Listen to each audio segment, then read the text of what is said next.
relembrar de uma maneira rápida o que nós discutimos ontem, porque o que nós discutimos ontem vai nos dar um embasamento para o conteúdo que nós vamos discutir hoje. Porque qual que é a ideia do dia de hoje, da noite de hoje? É mostrar um possível caminho de controle e monitoramento que ajude vocês a guiar o processo que nós discutimos ontem. Então, ontem nós discutimos sobre queda de desempenho, sobre overreaching, overtraining, mas como é que a gente vai controlar esse processo? Como é que nós controlamos isso? É a partir do que nós vamos discutir hoje. Nós podemos controlar por parâmetros mecânicos, nós poderemos controlar por parâmetros fisiológicos, por parâmetros perceptivos. Existem benefícios, existem fragilidades, e a ideia é que a gente mostre quais são esses benefícios, quais são essas fragilidades e como eles interagem.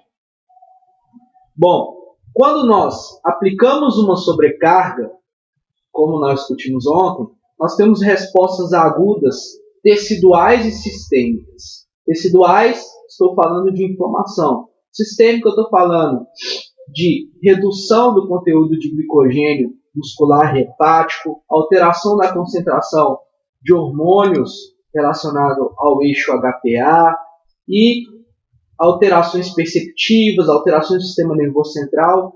Tudo isso é uma resposta aguda a essa sobrecarga que eu apliquei, como a gente discutiu ontem. Isso vai induzir uma resposta aguda de fadiga durante a aplicação da carga, bem como uma necessidade de um tempo de recuperação.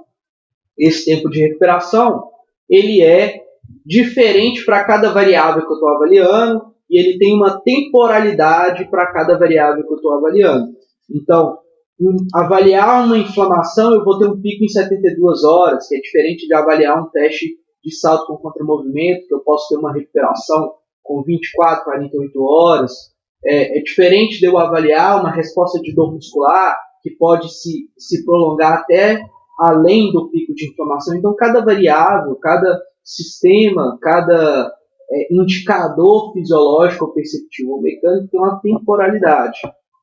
A questão é que, quando eu acumulo recuperações incompletas, quando eu acumulo respostas de fadiga, eu induzo a uma má recuperação sistêmica, a um acúmulo de respostas inflamatórias, que ao longo prazo induzirá uma mudança de sinalizações proteicas, como a gente discutiu ontem, uma mudança de sinalizações da célula muscular, que vai levar a uma necessidade de ajuste negativo da carga. Ajuste negativo da carga no sentido de eu vou precisar recuar na minha prescrição, porque o atleta não consegue responder de maneira positiva àquela carga que eu prescrevi anteriormente.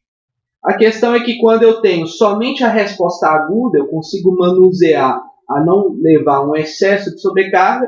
Quando eu tenho somente uma resposta aguda sem que haja queda de desempenho, como a gente discutiu ontem, possivelmente eu vou ter apenas alterações perceptivas e fisiológicas e uma supercompensação positiva do desempenho, levando a possibilidade de eu ajustar de maneira positiva a carga, levando a possibilidade de eu aumentar a minha carga. Então, eu fiz uma síntese do que a gente discutiu ontem. Isso é uma ideia da gente organizar os conceitos. Então, como é que a gente vai monitorar esse processo, controlar as variáveis? Entendendo, né? Primeiro a gente respondeu que o meu atleta, se ele precisa perder desempenho para melhorar, parece que não, e como a gente vai evitar o desenvolvimento desse processo? Entendendo como monitorar a carga.